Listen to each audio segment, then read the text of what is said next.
حضرت انس فرماتے ہیں ایک مرتبہ مدینے والے قحط کے شکار ہو گئے. نبی پاک صلی اللہ علیہ وسلم جمعے کا خطبہ دے رہے تھے کہ ایک شخص کھڑا ہو گیا, کہنے لگا حلقت القراع حلقت الشاع فادعوا اللہ یسقینا. اے اللہ کے رسول, گھوڑے ہلاک ہو گئے, بکریاں مر گئی, آپ اللہ سے دعا کریں کہ وہ بارش برسائے. فمد یدیہ ودعا, حضور صلی اللہ علیہ وسلم نے ہاتھ اٹھائے اور دعا شروع کر دی. حضرت انس کہتے ہیں فقال انس وان السماء لمثل الزجاجہ, میں نے آسمان کی طرف دیکھا, وہ تو بالکل شیشے کی طرح صاف تھا, بادل کا نام و نشان ہی نہیں تھا. مگر جب حضور کے ہاتھ اٹھے تو کیا ہوا, فہاجت ریح انشأت سحابا ثم اجتمعا, کہ ہوا چلنے لگی اور بادل دوڑ دوڑ کر آنے لگے اور پھر سب جمع ہو گئے. ثم ارسلت السماء عزالیہا, پھر بارش برسنا شروع ہوئی, ایسے لگتا تھا جیسے آسمان نے اپنا منہ کھول دیا ہو. فخرجنا نخوض الماء حتی اتینا منازلنا, پھر جب ہم جمعہ پڑھ کے اپنے گھروں کو نکلے تو بارش کے پانی سے بھیگ چکے تھے. فلم نزل نمطر الی الجمعۃ الاخری, پھر اگلے جمعے تک مسلسل بارش برستی رہی. جمعہ, سنیچر, اتوار, پیر, منگل, بدھ, جمعرات بارش اور جمعے کو بارش.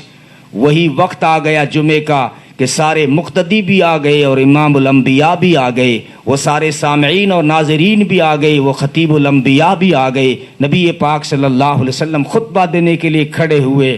فقام الیہ ذالک الرجل وغیرہ, حضرت انس فرماتے ہیں وہی کا وہی شخص کھڑا ہو گیا جو پچھلے جمعے کو کھڑا ہوا تھا, یا ہو سکتا ہے کوئی دوسرا کھڑا ہوا ہو. فقام یا رسول اللہ تہدمت البیوت فادعوا اللہ یحبسہ, یا اللہ کے رسول اب تو گھر تباہ ہو رہے ہیں, اس سے کہو نا کہ وہ بارش روک دے. فتبسم ثم قال, حضور صلی اللہ علیہ وسلم مسکرا دیے اور فرمایا حوالینا ولا علینا, اے بادلو کہیں اور جا کے برسو, مدینے پہ نہ برسو, ہم پہ نہ برسو, جہاں ضرورت ہے وہاں جا کر برسو.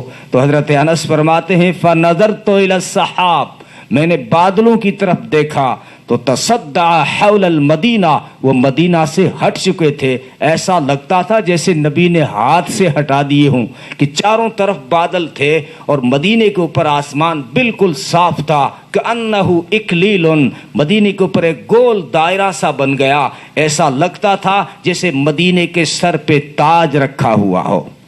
تو خیر سارے معجزات گنوانا مقصد نہیں, بلکہ میں ایک جھلک دے رہا ہوں.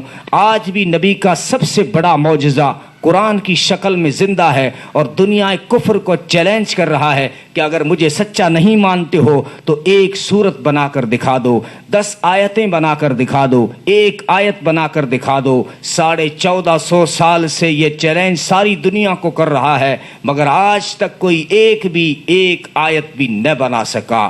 بڑے بڑے قادیانی آئے, شکیلی آئے, اسود انسی آئے, مسلمہ کذاب جیسے جھوٹے آئے, مگر جب انہوں نے اس طرح کی کوشش کی, ناپاک حرکت کی, تو قرآن کے معجزے نے ان کے منہ پہ ایسا تماچا مارا کہ دنیا دیکھتی رہ گئی اور ہنستی رہ گئی. لوگوں نے مسلمہ سے کہا کہ اگر تو نبی ہے تو تجھ پہ وحی کیوں نہیں آتی؟ کہنے لگا وحی تو آتی ہے. تو لوگوں نے کہا سناؤ. کہنے لگا کل آنا سنا دوں گا. اس کی نیت یہ تھی کہ کل تک کچھ الٹی سیدھی لائنیں بنا دوں گا اور لوگوں کو الو بنا دوں گا. لوگ دوسرے دن پھر آ گئے, کہو جھوٹے نبی جی ہمیں وہ وحی سناؤ. کہنے لگا سنو, رات کو مجھ پہ یہ وحی آئی ہے کہ الفیل ملفیل وما ادراک ملفیل لہو ذنب وبیل خرطوم طویل ذالک من خلق ربنا الجلیل. کہنے لگا ہاتھی کیا ہوتا ہے؟ ہاتھی تجھے کیا پتا کہ ہاتھی کیا ہوتا ہے؟ اس کی گردن بہت موٹی ہوتی ہے اور اس کی سونڈ بہت لمبی ہوتی ہے, وہ خدا کی مخلوق ہے. تو لوگوں نے اپنے پاؤں کے جوتے نکال کر اس کے منہ کی طرف کیے, کہا بدبخت اگر آج کے بعد ایسی بکواس کی تو جوتے کی نوک سے تیرا چہرہ ٹھیک کر دیں گے. یہ تو مذاق کر رہا ہے تو ہماری. عرب کے بچے کو پتا ہے, اگر عرب میں یہ کلام سنا رہا ہے، کم سے کم اگر بھینس کا لے آتا تو اتنا تعجب نہیں ہوتا۔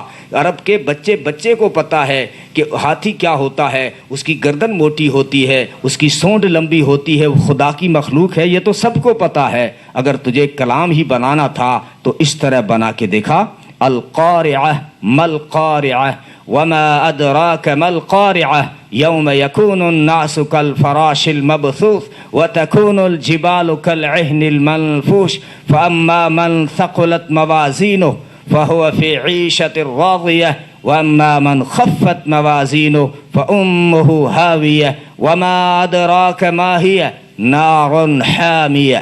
ایسا کلام بنا کے دکھا تو قرآن آج بھی سارے ہوشیاروں کو، سارے سائنسدانوں کو، سارے پڑھے لکھوں کو، سارے افریقہ کو، سارے یورپ کو، ساری دنیا کو چیلنج کر رہا ہے۔ اگر میں سچا نہیں ہوں تو چیلنج دیتا ہوں کہ میرے جیسی ایک آیت بنا کر دکھا دو۔ یہ نبی کا زندہ معجزہ ہے جو آج بھی بولتا ہے۔ وآخر دعوانا الحمد للہ رب العالمین۔